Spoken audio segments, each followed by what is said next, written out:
What's up, guys? Today we're going to be talking about a brand new FPS Battle Royale out on all platforms now. Off the Grid released early into an early access state yesterday, and before you say, ugh, another early access game, which normally means barely playable and limited content and features, I would say this game is not that in the current state it's in. You have a decent amount of weapons and fleshed out features to make this feel like a fairly complete game with really not a lot of bugs, but the only thing I would really note to say is that the performance does need some updates, but like again, it is an early access game, but it's not like the early access games you probably expect now, which are just completely bug filled, not content filled. There's a lack of things, but Off the Grid has a really good basis of the game it is and the game it wants to be. Off the Grid is an extraction royale game that pairs you in trios in a 60-player lobby with 20 other teams. The game works off of similar Warzone mechanics with loadouts. You can purchase loadouts in the game after unlocking the guns with the in-game credits, but you can by playing matches or completing daily, weekly, and monthly challenges. However, it is pretty easy to get good gear in a match and use it to dominate your enemies, so you don't really have to worry about not being able to purchase those guns early on. You have loadouts that drop throughout the match like Warzone, but if you don't have custom loadouts, they have really solid kits inside of them that are definitely worth looting even though you don't have those custom loadouts made. However, up to now, I probably haven't given you much of a reason you want to try this game. And that's true because it sounds like the same old BR, and in today's day and age with FPSs and BRs, it seems like the same old copy and paste, trying to grab more players in so they can earn more revenue and obviously increase their shares of players in their game as they try and make a live service option for players out there.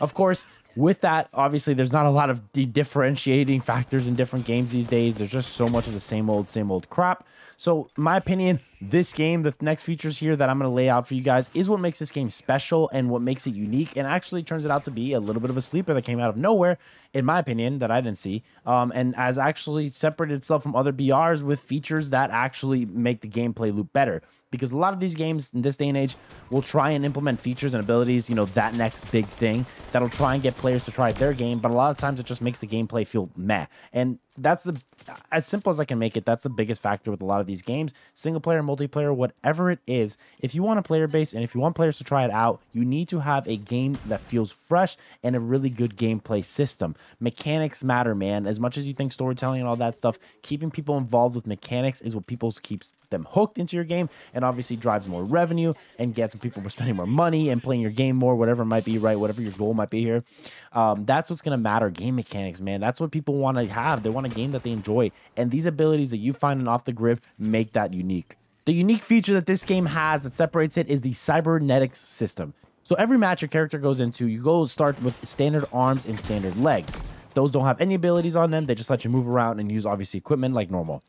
Throughout the match, though, you can loot these specific body parts that have unique abilities, and they do it in a really good way. Whenever you find a left arm or right arm and pair of legs, it will disconnect and pop off the one you have installed, and you can install the new one if you want to replace one of the ones you have or replace the standard ones you have. It goes ahead and connects it and pops it out in this super cool magnetic mode, and it looks really neat. You don't have to do anything. It's kind of just looting like a gun. You pick it up, and it's an ability you now have on your character for that match. In either your left or right arm, you have the abilities such as a melee knife that is much stronger than the default melee, a slowing goo that will slow in her players stuck inside, a poison gas that hurts enemies, a javelin lock-on missile that locks on a players and you know the rest, a mini UAV of the area around you highlighting players in chest, and a grapple arm for some of the fluid movement you've seen. So far, these are the arms I've found and been able to use, and let me know if there's other ones down below that you've found, but I think this is everything in the game right now, if I'm not mistaken. But these are all unique, and they all have their own special abilities, and some of them are stronger than the others, some of them are more obviously situational, but I do think that it's really neat the way they've implemented these. So obviously you can loot left and right arm, so it's not like just one pair of arms. So for example, on your left arm, you could have the grapple, and then on a right arm, you can have the poison gas, or vice versa, whatever it might be, right? Each one of these arms is specific to either your left or right arm. Now in the legs, you can find the speed legs, which literally give you the same speed as a flash to rotate in and out of fights and the closing zone around you. Jump legs, which lets you jump into the air and deploy your jetpack for movement, and the movement with the jetpack feels really good. A pair of legs, which does smash AoE damage when you jump into the air and come down and smash the ground. Mortar knees, where you picked on a map on a tablet near you where you want to send a triple mortar barrage. And these are all, like I said, really strong in their own unique way. And when you have a trio, each person can have useful abilities to help win any fight. Again, you can also play the game solo, but it will pair you up with a trio, or you might even queue in solo. I don't really know what that system is. There's no way to change it. You just press ready for matchmake, but it's only trios. There's no duos, no solos, nothing like that. Additionally, in the game, you have what's called Hex Cube. You have to extract these items. These Hex Cubes spawn on a map and have skins attached to them.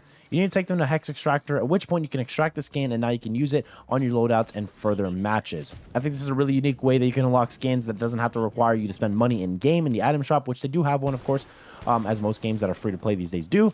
But there's a nice way that you can still get these skins from in-game matches, kind of something that DMZ had back with Call of Duty Modern Warfare 2 when it came out. If you recall, you can unlock and take and extract these cases that had weapon skins specifically tied down to DMZ. That's a really unique feature that I think they brought over with this, and it's pretty cool, and I like it. And it's definitely unique because you got to take it to these Hex Extractors and you got to defend them. If it's like a standard one, it's only a minute, and then the purple ones go up to like a minute 45. Obviously, there's different rarities, but it's neat that you can unlock these skins without having to spend real money. The jetpack system, which I mentioned earlier, also feels really fluid to move around a map. Kind of like Apex, but less clunky is the best way I can describe it. You can get real quick momentum by going down and coming right back up, and then just jumping off and immediately being able to engage with another player. So the jetpack system that I implemented, I first was like a little confused about it, but the way once you get the movement down, I bet you on controller even feels better, but WASD on it feels really, really good. Apex, in my opinion, was too clunky, moving left, right, down, up. This does a really good job of being able to move off of a building if you're rotating, or if you're just coming in and landing for the first time. Jetpack system is a 2 thumbs up from me. I definitely enjoy it. I think they did a really good job with that. A lot of Battle Royales sometimes struggle with the movement mechanic when you're landing into a match or when you're trying to move around a match. All in all, though, I have had fun over the last 2 days playing off the grid, and I think it's definitely worth a shot if you're in FPSs and Battle Royales, man. I definitely think that a free-to-play Battle Royale is always a nice thing to try.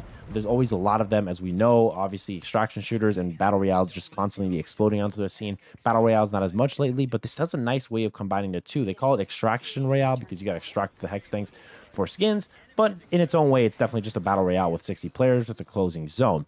I definitely think it's fun. I definitely think it's unique. I've had a lot of fun with the different abilities and learning them. Obviously, there's a long way to go with mastering them, but the systems they've added into the game definitely don't make the game mechanic corny. It makes it unique and implements it in a really good way that I think a lot of BR struggle to implement new features.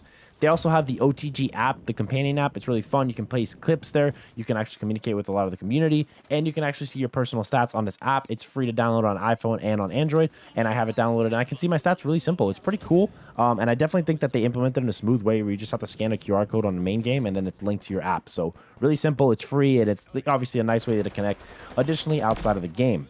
But that about sums it up, guys. If you enjoyed today's video, a like would be awesome. And if not, a dislike. Let me know down below in the comments if these features are enough to make you download and try off the grid. I'm curious. I definitely want to see if anybody else is interested. Obviously, there's a lot of FPSs coming, a lot of good juicy stuff on the market right now, and there's always different competition trying to come in and maybe try something new.